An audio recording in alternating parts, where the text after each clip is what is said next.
अस्सलाम वालेकुम, मैं हूं अतर काज़मी। ऑल्दो कि कल हमने देखा कि पाकिस्तान तहरीक इंसाफ ने कौमी असम्बली में एहतजाज किया। सदर साहब की तकरीर शायद ही किसी को समझ आई हो जो कौमी असम्बली के अंदर बैठे हुए लोग थे।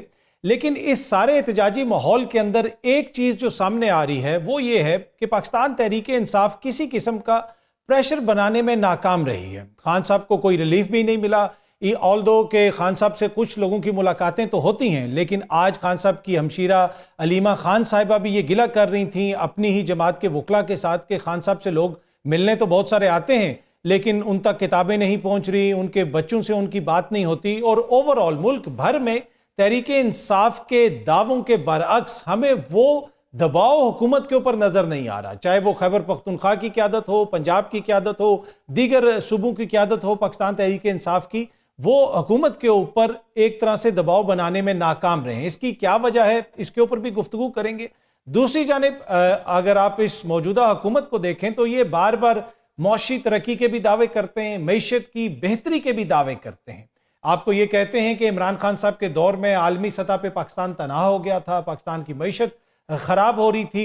आज की मैं 2-3 खबरें पढ़ रहा था अखबारात में सुबह, उसमें एक खबर ये थी कि IMF राजी हो गया है कि पाकिस्तान में बिजली जो है वो सस्ती की जा सकती है। एक और खबर मैंने पढ़ी, उसमें यह बताया गया कि IMF से हमने ये बात कर ली है कि कर्ज के हसूल के लिए 5-6 अपने कौमी इदारे हम भेज देंगे, हमने रजामंदी जाहिर कर दी है।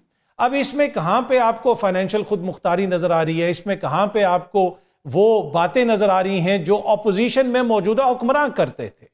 एहसन इकबाल साहब ने उस दौर में, इमरान खान साहब के दौर में, कौमी असम्बली में कुछ बातें कही थी, एहतजाज किया था। एहसन इकबाल साहब कह रहे हैं कि सब गद्दार हो, वतन बेच रहे हो, IMF का गुलाम बना दिया। लेकिन आज सूरत हाल ये है कि हमारे कौमी इदारे हो जाएं, हमारी बिजली हो जाए, वो जिसे कहते हैं ना, बिजली हमारी, कौमी इदारे हमारे, लेकिन मर्जी IMF की, उनकी मर्जी के मुताबिक सब कुछ चल रहा है। क्या अभी हमने सब कुछ उनके हाथ में नहीं दे दिया? इन लोगों ने तो इन सारे मामलात के अंदर बेहतरी लानी थी। इस पे भी गुफ्तगू करेंगे। दीगर जो सियासी मामलात है, कोशिश होगी कि उनके ऊपर भी अपने मेहमानों से रोशनी डलवाएं। इन सारे मामलात पे गुफ्तगू करने के लिए पाकिस्तान तहरीक इंसाफ के MNA अली सरफराज साहब हमें स्टूडियो में ज्वाइन कर रहे हैं। सीनियर सहाफ़ी सईद काजी साहब भी हमें ज्वाइन कर रहे हैं और वज़ीर आज़म के कोऑर्डिनेटर राना एहसान अफजल साहब ने भी हमें ज्वाइन किया है। आप तीनों शख्सियात का बहुत बहुत शुक्रिया। राना साहब, मैं ज़रा आपसे शुरू करना चाहूँगा। पहले थोड़ी सी हम इकॉनमी पे बात कर लें, फिर तहरीक इंसाफ के तो आपको पता है मसाइल ख़त्म ही नहीं होते, उनके ऊपर भी आते हैं। लेकिन सर, ये IMF की मर्जी से अब बिजली सस्ती होगी, IMF को हम बता रहे हैं कि 5-7 हम अपने कौमी इदारे बेच देंगे, तो कह रहे हैं कि हमारी सारी मईशत जो है उसके ऊपर इजारादारी तो IMF की है।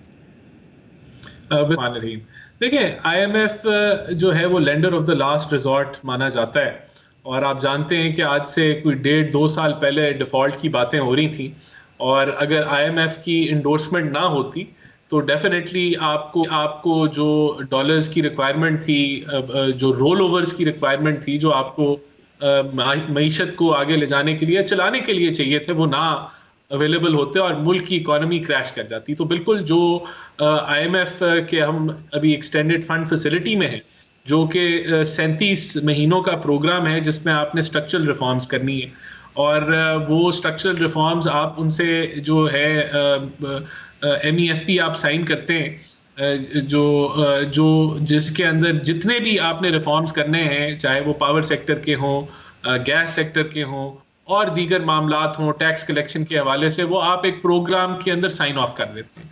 तो अगर उस प्रोग्राम के फिर रिव्यूज़ होते हैं, और वो रिव्यूज़ जो हैं वो उसके अंदर वो चेक करते हैं कि क्या आपने जिस प्लान के तहत आपने ये इमदाद दी स्ट्रक्चरल रिफॉर्म्स के लिए या बैलेंस ऑफ पेमेंट के लिए, आप उसको पूरा कर रहे हैं या नहीं कर रहे। तो बिल्कुल आप दुरुस्त फरमा रहे हैं। हमें फिर उन रिव्यूज़ के अंदर अपनी पावर सेक्टर की जो कारकर्दगी है माहाना, उसको भी हम चेक, जो क्वार्टरली होती है उसको हम चेक कराते हैं।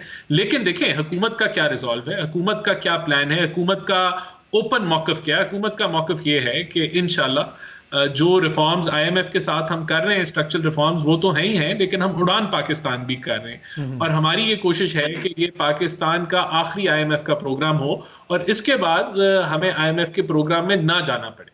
ठीक है, पर ये जो आप उड़ान पाकिस्तान की बात कर रहे हैं, आपको लगता है कि ये सारी चीज़ें अचीवेबल हैं? 6% ग्रोथ की बात होती है, इस वक्त तो हम 1% ग्रोथ पे खड़े हैं। देखें, हम जल्दी भी ग्रोथ की तरफ बढ़ सकते हैं, लेकिन अगर वो ऐसी ग्रोथ हो अतर साहब के आपका करंट अकाउंट का खसारा फिर 20 अरब डॉलर पे चला जाए और फिर आपको डॉलर पूरे ना आप कर पाए और फिर आप मुंह के बल गिरे, बूम बस्ट साइकिल जो पाकिस्तान की तारीख में हम बूम बस्ट साइकिल को देख के बड़े हुए, तो अगर हमने उसी ग्रोथ में जाना है जो मसनूई हो, जो सस्टेनेबल ना हो, जो कंजम्पशन लेड हो, तो उसका फायदा नहीं है। तो हमें हुकूमत का इस दफा ये प्राइम मिनिस्टर शहबाज शरीफ का ये मिशन है कि हमने सस्टेनेबल ग्रोथ की तरफ जाना है, एक्सपोर्ट लेड ग्रोथ की तरफ ठीक है। वैसे इस वक्त राणा साहब इस वक्त ग्रोथ 1% से कम है ना ग्रोथ? बिल्कुल आपने ठीक कहा, जो पहला क्वार्टर था उसमें 1% ग्रोथ है। हम अगर जल्दी ग्रोथ में जाना, इमरान खान साहब की हुकूमत का जब खात्मा हुआ था 6% पे थी ग्रोथ, ये भी हकीकत है। 20 अरब डॉलर का खसारा था और फिर मईशत मुंह के बल की। हमें वो ग्रोथ नहीं चाहिए, हमें वो ग्रोथ नहीं चाहिए जो डॉलर, जो कर्जे के ऊपर ग्रोथ हो। उस ग्रोथ को आप सस्टेन नहीं कर सकते, बूम बस्ट साइकिल उसी की वजह से आता है। ठीक है। अच्छा सईद काजी साहब, ये जब भी सियासी जमातें अपोजिशन में होती हैं उनको IMF भी बुरा लगता है, वर्ल्ड बैंक पे भी तनकीद होती है, मुल्क की खुद मुख्तारी के ऊपर भी बात होती है। आपने सुना कि एहसन इकबाल साहब तो यहाँ तक कह रहे थे कि गद्दार हो। आजकल तहरीक इंसाफ वाले इन पे बड़ी तनकीद करते हैं, लेकिन कल उनकी हुकूमत आएगी तो वो भी IMF की बात मानेंगे, उनके कहने पे कानून साजी भी करेंगे। तो ये मामला इसी तरह चलता रहेगा? ये खुद मुख्तारी सिर्फ अपोजिशन में ही याद आती है सर हमें? देखिए, आपने खसारे की बात की, जरा 2018 का खसारा आपको पता है, रिकॉर्ड खसारा था जो छोड़ा था इन्होंने जिस वक्त। बल्कि वहां पे आपको याद होगा कि कौन थे मुस्लिम लीग नून के जिन्होंने गालबन किसी बड़ी मीटिंग में कहा था कि यार अब हम हुकूमत मिले भी तो हम नहीं लेंगे जो माशाल्लाह करके जा रहे हैं। नंबर 1। नंबर 2 बात यह है कौन सी ग्रोथ। कल मेरे साथ डॉक्टर तैमूर थे प्रोग्राम में।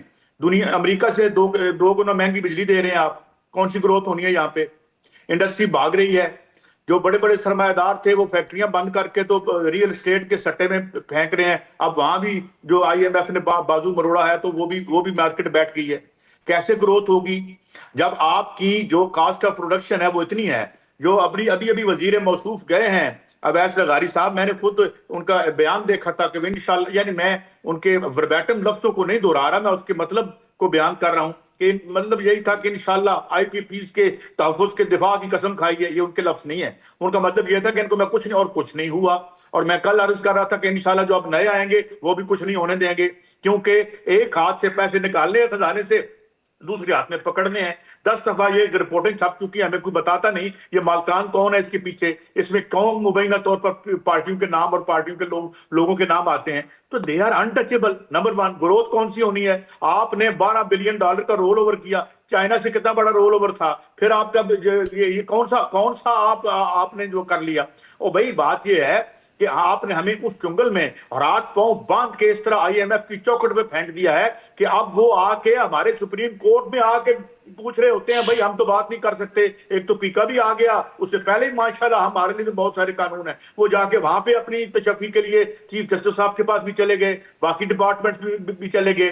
बाकी रही प्राइवेटाइजेशन, मैं डॉक्टर कासिर मंगाली को कोट कर रहा हूं कि वो 100 आपने यूनिट बेचे, मैं ये मुस्लिम लीग नून की गवर्नमेंट की उन्हें कोट कर रहा हूं, जिसमें से 90% बंद हो गई, ऊपर हाउसिंग सोसाइटियां बन गई। आपने कहा था इंडस्ट्री रेवोल्यूशन आ जाएगा ये न्यू लिबरल इकोनॉमिक प्रोजेक्ट से, हमारा बेड़ा गर्क हो गया, हमारा पासपोर्ट दूसरे तीसरे नंबर का रह गया। हमें जो है मुल्क हम पे पाबंदियां लगा रहे हैं कि अंदर ना आना। हालत ये है कि हमारे सफीरों को वापस भेज रहे हैं, हाजिर सर्विस सफीरों को। तो ये इस मकाम पर आप ले आए हैं और यहां से आप हमें कौन सी उड़ान लेके देंगे? आप मुझे ये बताएं। इन्होंने कहा है जी इजाजत मिल गई है 1-1.5 रुपया बिजली की कीमत कम कर दे, और भाई 2 रुपए बढ़ा दो, तुम्हारी मदद का हम मदद कर देते हैं, हम ही दे रहे हैं ना। हम ही एग्जॉर्बिटेंट 2 या 2.4 ट्रिलियन का गालबन हो गया आपका ये जो सर्कुलर डेट है। ये क्या है? ये क्या वारदात थी? ये क्या था अपना आपका जिसे आप कहते हैं ये टेक एंड पे की बजाय आपने क्या किया? ठीक, आपने वो कर दिया जिसे सर्कुलर डेट जिसका बना। तो बात यह है कि कोई एक भी इंडिकेटर पॉजिटिव नहीं है, और 10 स्कैंडल और आ रहे हैं। हम फिर आप तो भाई हम खौफजदा हैं क्योंकि हम बात नहीं कर सकते। ठीक है, पीका की वजह से मैं अली सरफराज साहब आपकी तरफ आता हूं, लेकिन राना साहब शायद कुछ रिस्पॉन्ड करना चाह रहे थे। देखें, पाकिस्तान की तारीख में पहली दफा IPPs के मुआहदों को कैंसिल किया गया म्यूचुअल अंडरस्टैंडिंग के तहत। 1 रुपया बिजली कम हुई, बिल्कुल हुई और उसको ट्रांसफर भी किया मुआहदे। देखिए, मैं समझता हूं ये अनप्रेसिडेंटेड था। 1400 अरब का बेनिफिट जो है वो अवाम को ट्रांसफर किए गए और ऐसा सर मुझे बताएं, ये सबसे बड़ा झूठ है, माफी चाहता हूं, आप पे तो टीका भी नहीं लगा सकते आप। चीफ जस्टिस के पास IMF गई, देखें बिल्कुल जहां नहीं, मुझे पहले आप ये बताएं प्लीज, सुन तो वो ले। 1500 अरब रुपया कहाँ है, मुझे कहाँ रिलीफ मिला उसका? ओ भाई रिलीफ मिल गया, वो मुआहदे कैंसिल हो गए, जो अदायगियां करनी थी कैपेसिटी पेमेंट की वो नहीं करनी पड़ी है, ऑन रिकॉर्ड है, आप इसको छुटा ही नहीं सकते। आप बिल्कुल गलत बात कर रहे हैं, इन मुआहदों को कैंसिल कर दिया गया है और पाकिस्तान की तारीख में पहले कभी नहीं है का रिलीफ मुझे तो नहीं मिला, कहाँ कैंसिल किया आपने? ये तो आप मुफ्ता इस्माइल वाली बात कर रहे हैं कि कौम बच गई, और भाई भुट्टे निकाल दिया कीमतों में डबल करके, तो कौन सी कौम बची है? अच्छा जी, काजी साहब मैं आता हूँ आपकी तरफ। राना साहब आप प्लीज अपनी बात कंप्लीट करें, फिर वो समझ नहीं आती आवाज। जी राना साहब आप अपनी बात कंप्लीट कर लें। देखिए मैं समझता हूं कि ये रिमार्केबल अचीवमेंट है और इंशाल्लाह बिजली भी सस्ती होनी जाएगी। हर रिफॉर्म एजेंडा जो है जो पावर सेक्टर में किया जा सकता है उसको हम कर रहे हैं इस वक्त। आपकी डिस्कस की प्राइवेटाइजेशन, फाइनेंशियल एडवाइजर्स हायर होने जा रहे हैं, तो मेरे ख्याल से आप ग्लास खाली दिखा तो बिल्कुल सकते हैं, लेकिन आपको ये तनकीद तब करनी चाहिए जब हवाई निगोशिएशन हुई थी पीटीआई के दौर में, जिससे कोई नतीजा नहीं निकला था। चले मैं पीटीआई के दौर पे भी आता हूं, पर इशू ये है ना जो काजी साहब कह रहे हैं बड़ा इंपॉर्टेंट पॉइंट है। आप एडवाइजर्स को भी हायर कर रहे हैं, पीआईए को बेचने के लिए भी एडवाइजर को हायर किया था, वो भी $3 मिलियन लेके चला गया। पाकिस्तान की कौम को क्या मिला? गिलास टूटे 12 ने। ये इशू है ना कि आवाम को कुछ मिल नहीं रहा। अच्छा अली सरफराज साहब आप बड़े मेरे से जिसे कह रहे हैं ना मेरे हाँ में ना रहे हैं, क्योंकि इस वक्त आपकी हुकूमत नहीं है, लेकिन जब आपकी हुकूमत थी उस वक्त भी यही हालात थे कि IMF की मर्जी से सब कुछ होता था। देखिए जी, मैं थोड़ा सा पॉइंट बाय पॉइंट बात करना चाहता हूँ। Both the speakers spoken already. मैं आपको बताना चाहता हूँ कि सिविकस की एक रिपोर्ट आई है कल, ये सारी चीज़ें आपस में रिलेटेड हैं। उसमें एक मुल्क है अफ्रीका का कॉन्गो। हम एक ज़माने में नौकरी करते होते थे तो उस ज़माने में टेलीकॉम कंपनी में मजाक उड़ता था कि पाकिस्तानी इंजीनियर कॉन्गो गए तो वो पका के हमारे इंजीनियर ही खा गए, आदमखोर लोग थे। हमारा नंबर नीचे से दूसरा है उस किस्म के मुल्क के साथ। We are on the same number as Congo सिविकस की रिपोर्ट के साथ ह्यूमन राइट्स इंडेक्स के ऊपर। इन हालात में मुल्क की सिक्योरिटी कंडीशन ये हो, आपके KPK के हालात आप देख लें। एक आज ही के दिन के अंदर एक और ट्रेन रोड़ी के मकाम पे पटरी से नीचे उतर गई है। ये आपकी मैनेजमेंट का आपके हालात हैं ओवरऑल। शुगर आपकी 155 रुपये पर kg पे पहुंच गई। आप पहले अन्य वहाँ उसको एक्सपोर्ट कर बैठे, अब आप उसको इंपोर्ट करने का सोच रहे हैं। राना एहसान साहब भाई हैं, हमारे शहर के हैं, ये हमें इकनॉमिक्स पढ़ा रहे हैं। हमारे दौर के अंदर बिजली की कीमत को रीजनल कंपेटिटिवनेस के लिए for the textile industry peg किया गया था विद दी डॉलर सेंट्स के अंदर, जो कि बाद में इन्होंने चेंजेस किए तो बिजली इतनी महंगी कर दी कि रीजनली वी बिकेम एब्सोल्युटली अनकम्पेटिटिव। आपके आज के जो बिजली के रेट पर IMF की ये बात कर रहे हैं, IMF से इजाजतें लेते फिर रहे हैं। IMF तो इनको डांट पड़ी IMF से कल की, जिस पे वो कहते हैं कि जी ये 12% आपका इंटरेस्ट रेट अभी भी है। ये खान साहब के दौर में क्या था, ये उठा के एक चीज़ को 24% पे ले गए, पूरा इकोनॉमिक शटडाउन करा दिया, पूरे मुल्क का रियल एस्टेट सेक्टर इन्होंने तबाह कर दिया, इंडस्ट्री इन्होंने तबाह कर दी, लूमें तोड़ के बेचे गई। आज ये बात कर रहे हैं कि जी हमने इस मुल्क को तरक्की की राह पे लेके जाने। और IMF का आखिरी प्रोग्राम, मुझे याद है 1990 की दिहाई के अंदर भी मियाँ साहब यही कह रहे होते थे कि ये आखिरी प्रोग्राम है, 2024 चल रहा है, 25 चल रहा है, आज भी आखिरी प्रोग्राम की बातें कर रहे हैं। 30-40 साल रेपिटेटिव आपने हर हुकूमत में ये कहानी सौदा बेचा हो, ये बिकता है आज। मेरा सवाल ये है।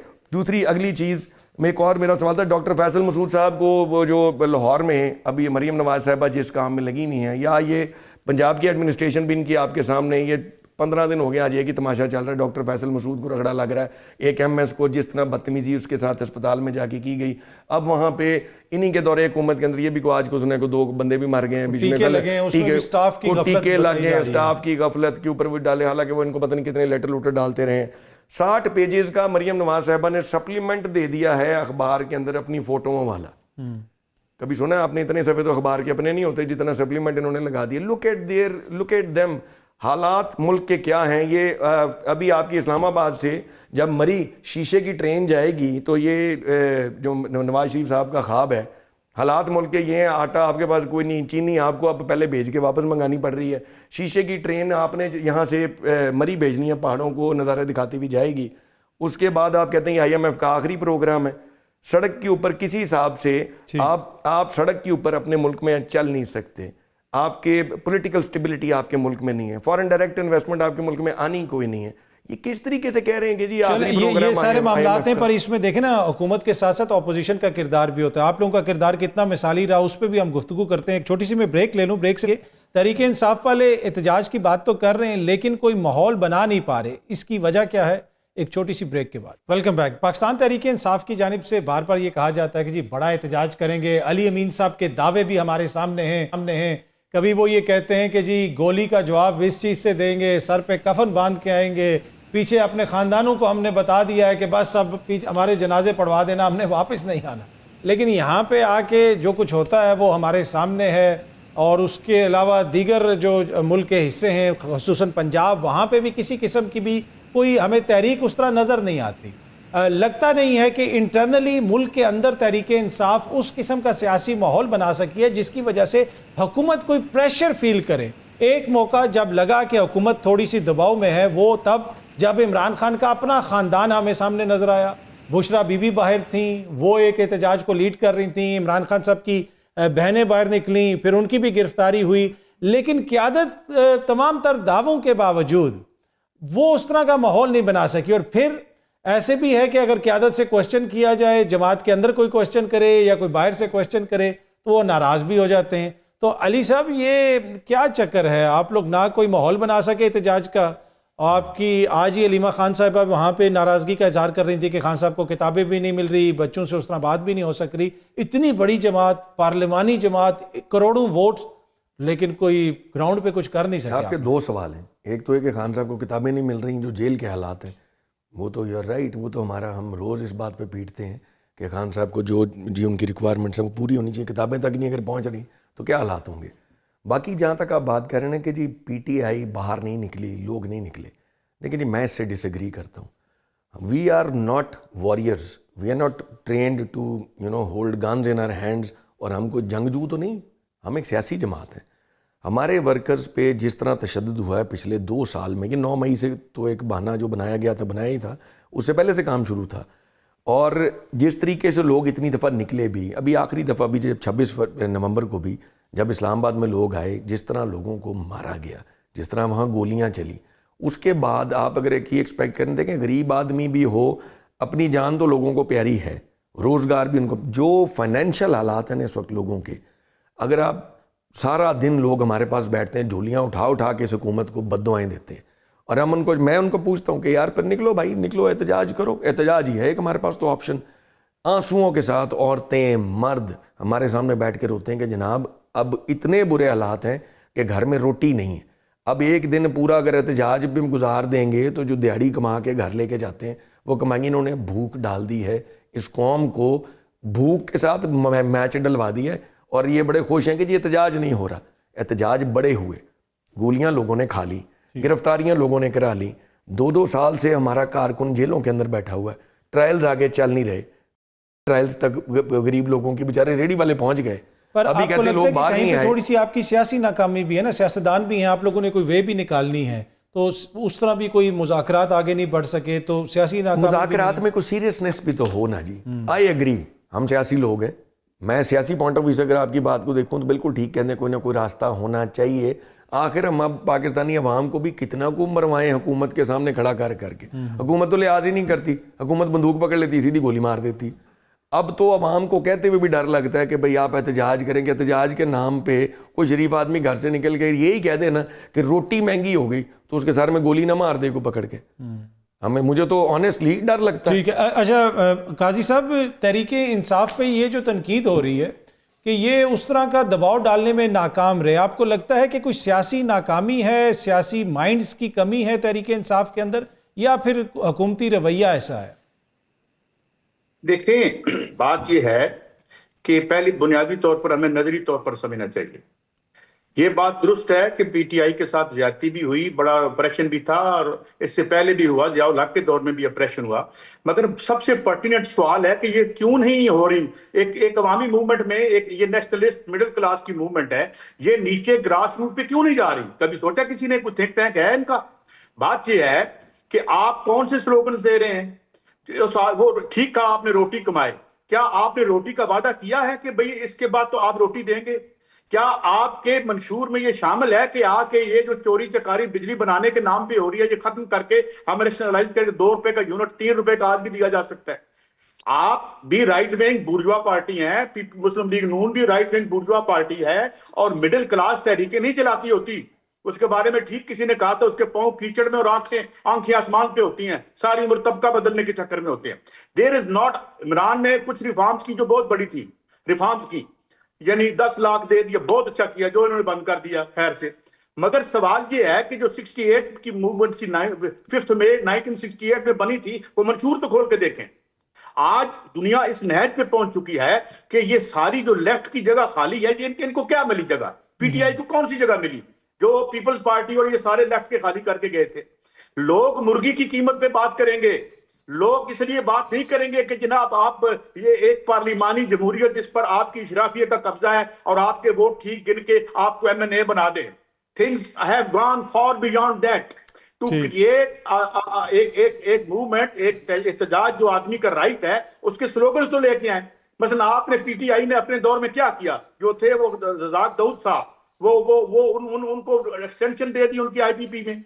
तो भाई कोई क्वालिटेटिव डिफरेंस तो लेके आए, यहाँ आके रोना पीटा तो हम शुरू कर देते हैं। आप बिल्कुल ठीक कर रहे हैं, इस नजरियात के साथ, इस सोच के साथ लोगों को बाहर ला के मत मरवाएं, क्योंकि उनके मरने के बाद अगर आपको गवर्नमेंट भी मिल गई तो उनका यही असर होना है जो आज हो रहा है। ठीक है, अच्छा मैं जरा राना एहसान अफजल साहब से भी इस पे उनकी राय भी ले लूँ। राना साहब, ये काजी साहब ने भी तल्ख बातें की हैं, अली सरफराज साहब ने भी कुछ गिले शिकवे किए हैं, लेकिन एक चीज़ ये भी है ना कि आप लोगों की एक जमहूरी हुकूमत है, कहने को ही सही, पर जिस किस्म की रिपोर्ट्स आ रही हैं जिनका जिक्र अभी अली सरफराज साहब ने भी किया कि पाकिस्तान के अंदर शख्सी आज़ादियाँ, जमहूरी आज़ादियाँ वो कम हो रही हैं। 22 मार्च को जलसे की इजाज़त के लिए इन्होंने दरख्वास्त दी हुई है, लेकिन इनको पता है, पूरी कौम को पता है कि आपकी हुकूमत पंजाब में इनको इजाज़त नहीं देगी। तो ये कोई इतनी अच्छी चीज़ नहीं है आपके CV के ऊपर कि आपने सियासी आज़ादियाँ, शख्सी आज़ादियाँ इतनी महदूद कर दी हैं।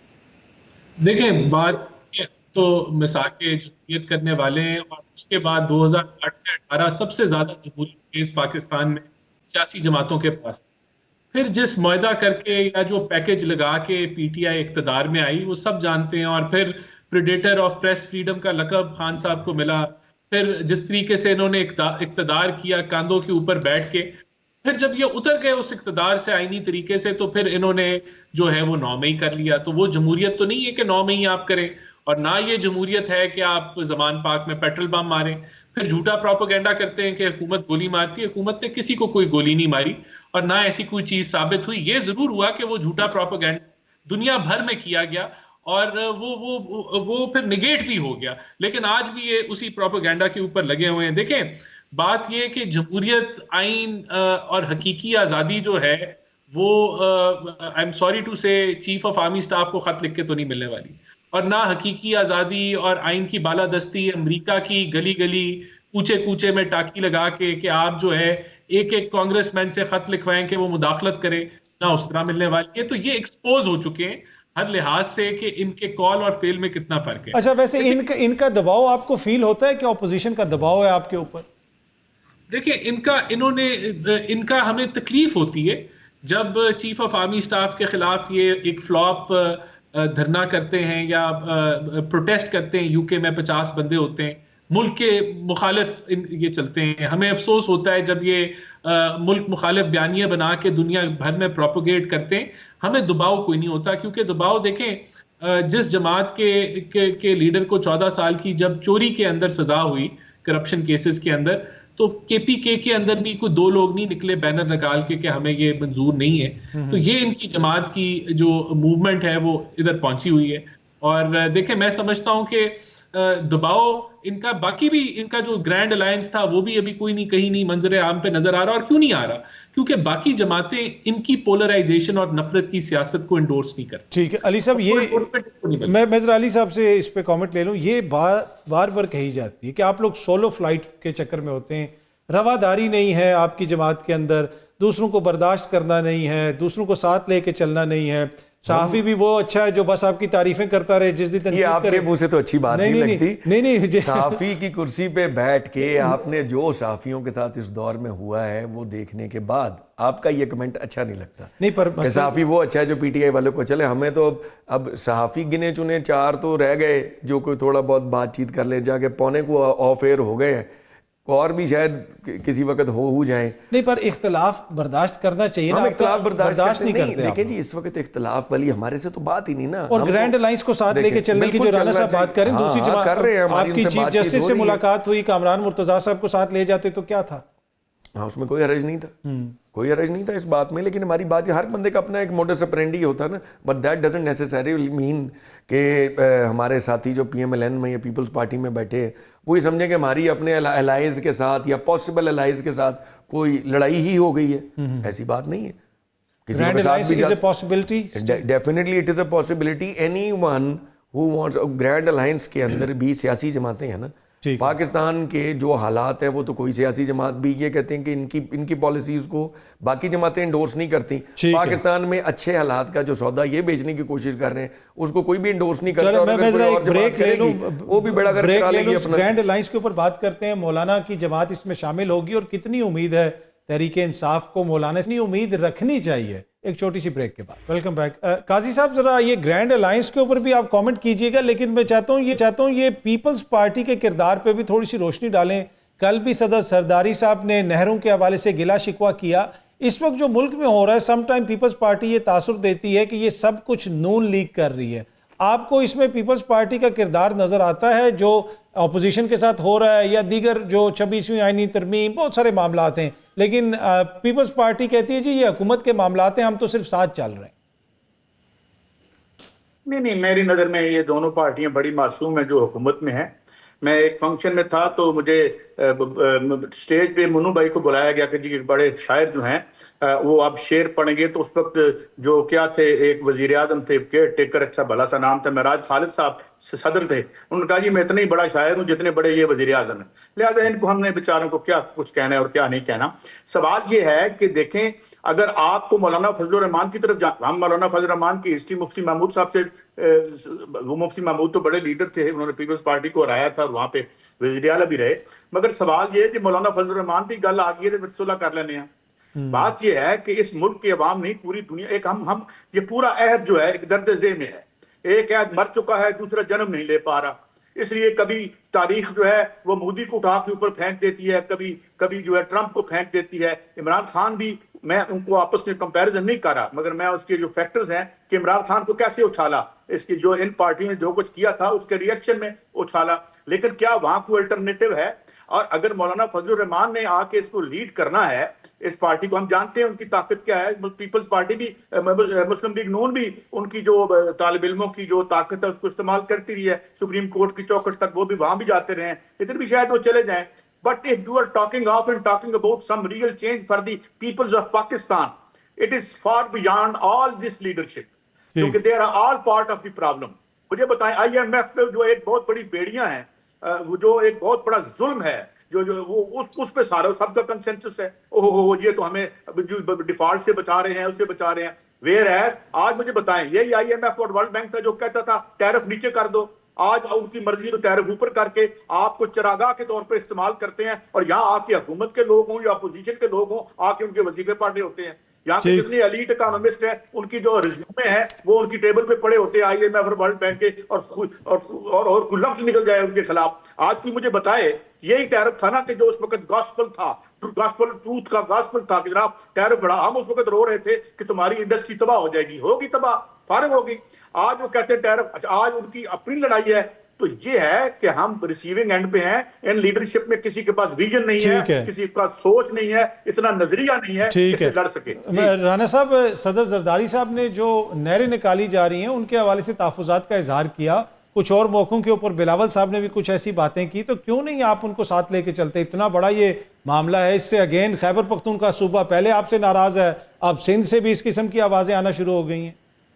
ये देखें, इसके अंदर जो बुनियादी बातें हैं वो तो पब्लिकली हम बता रहे हैं कि किसी भी सूबे का, ख़ास तौर पे इंडस का जो फार्मूला है वाटर की डिवीज़न का, उसको बरकरार रखा जाएगा, और किसी भी सूबे का हक जो है वो ना मारा जा रहा है, ना किसी का एक तरफ से दूसरी तरफ शिफ्ट किया जा रहा है। ये देखें, आपकी ये पानी के इस्तेमाल की ऑप्टिमाइजेशन इसका की जाएगी। झेलम, चनाब और सुतलज का पानी जो है, जिसमें 4 माह फ्लड जो फ्लडिंग का जो पानी है वो उसको आप बेहतर तरीके से यूटिलाइज करेंगे। जब फ्लड्स आते हैं पाकिस्तान में तो सारा पानी जो है वो समुंदर में बह जाता है। तो आप इस तरह तो इस चीज़ के ऊपर मेरे ख्याल से जब ये टेक्निकल और एक डेटा ड्रिवन डिबेट होगी तो ये बहस बिल्कुल दम तोड़ जाएगी। और ये इंफॉर्मेशन दी भी जा रही है पीपल्स पार्टी को, और कल भी बिलावल साहब जब आए प्राइम मिनिस्टर को वहां भी डिस्कस हुआ। तो मैं नहीं समझता कि ये ऐसा इसके ऊपर सियासी बयानबाजी हो रही है, और वो नहीं होनी चाहिए। मेरे ख्याल से सियासत चमकाने की कोशिश की जा रही है, लेकिन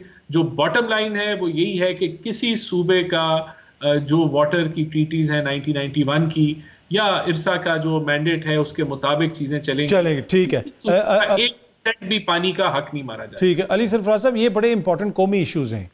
आप लोग कौमी असेंबली में जाते हैं, ये चोर, वो अर्दली, वो ये नारे नूरे लगा के आप लोग निकल जाते हैं, ये चीजें डिस्कस ही नहीं करते आप। बात ये है, देखें इस पे पहली तो बात मैं ये बताऊं कि मुझे बड़ा अफसोस हुआ कि जब सदर पाकिस्तान को कौमी असेंबली में खड़े होके जॉइंट सेशन को खिताब करते हुए गिला करना पड़ा हुकूमत से।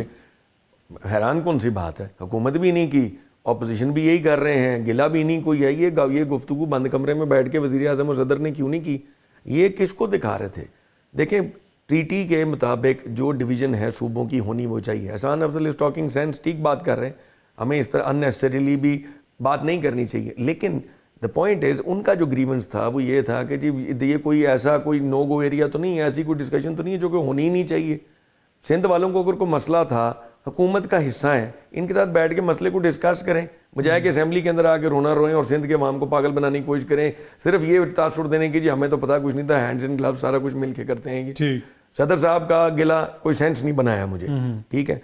बाकी आपने इनको पूछा कि जी आपको केपीके में आपको पूछता कोई नहीं, उनको पंजाब में कोई नहीं पूछता, सिंध में उनका वैसे ही कुछ नहीं, उनका क्या जाना है। पंजाब में उनकी हुकूमत है, पंजाब में जिस तरह की हुकूमत है वो हमें सबको पता है। और जो आपने कहा असेंबली के अंदर शोर शराबा को बिला वजह तो नहीं है। शोर शराबा इस बात का है कि भाई असेंबली के अंदर पहले दिन से लेके आज तक वही है, खान साहब को आपने जेल में बंद किया हुआ है, उनको आप मिलने नहीं दे रहे। पीटीआई तो आप कहते हैं कि जी जिस दिन खान साहब चाहेंगे वो बाहर आ जाएंगे, डील ऑफर हो रही है, तो अभी भी कोई चीज ऑफर हो रही है, ये बकायदा आप लोग कहते हैं। हाँ, तो मैं कहता हूँ ये कि जी जिस दिन वो चाहेंगे। खान साहब को इनकी टर्म्स के ऊपर इस इलेजिटिमेट गवर्नमेंट को खान साहब मान लें तो खान साहब सुबह बाहर आ जाए। बिल्कुल ठीक कह रहे हैं आप। जरा वक्त की कमी है, मैं जरा काजी साहब का कमेंट लेना चाहता हूँ। काजी साहब, कुछ लोग कह रहे थे कि मार्च में खान साहब बाहर आ जाएंगे, बड़े सीनियर सहाफ़ी, आपको हालात इतने ही लग रहे हैं आसान खान साहब के लिए? ब्रीफली जरा बताइएगा। लेकिन देयर इज नथिंग, कुछ प्रिडिक्टेबल पाकिस्तान में नहीं होता। देखिए ना, यहाँ पे हथकड़ियां उतरती हैं, फिर आप हलफ उठाते हैं, फिर जमानत ले लेते हैं। You can never predict Pakistani politics, एक बात। मगर एक बात जरूर है, इमरान खान को अगर हम देखें as an individual, as a leader and एक ऐसा आदमी जिसे तारीख ने यानी जो तारीख में एंटर हुआ है, तो मुझे खान साहब की शख्सियत में ये बात नजर नहीं आती। He will not submit, he will go down fighting। और बहुत से लोगों को उन्होंने गलत साबित किया कि जी ये तो 4 दिन अंदर नहीं रह सकेंगे, इनको तो फलां खाने पीने की चीज चाहिए होगी, सब वो गलत साबित हुआ। he is steadfast on what he believes। now what is his strategy? can it lead to his जो उनके गोल्स हैं जो उन्होंने बना रखे हैं जेन में, या उनकी पार्टी जो समझती है, वो एक अपना एक सवालिया निशान है। बहरहाल मुझे नहीं लगता इस पावर स्ट्रक्चर में वो कभी ठीक है। राना साहब, मैं आपसे चाहता हूं जरा कंक्लूडिंग रिमार्क दे दें मुझे 20 सेकंड्स के अंदर खान साहब की रिहाई पे। किनकी? खान साहब की रिहाई पे। जी अभी साहब का सबसे बड़ा मसला ही वो है, तो उसी पे पूछ रहा हूं। हमारा मसला नहीं है, तो खान साहब का मसला है। अभी उनका बड़ा लंबा टाइम पड़ा है, तो मेरे ख्याल से लोगों को जो है वो बात के साथ और सुकून के साथ इस वक्त को गुजारना चाहिए। पीटीआई के लिए ये बेहतर होगा कि अगर वो फैसलों का जो डिसीजन मेकिंग है वो किसी और की तरफ सौंप दे, तो पार्टी शायद इनकी बेहतर तरीके से। आप तीनों शख्सियात का बहुत बहुत शुक्रिया। वक्त की कमी है, आप लोगों से इसी टाइम पे मुलाकात होगी। Thank you very much.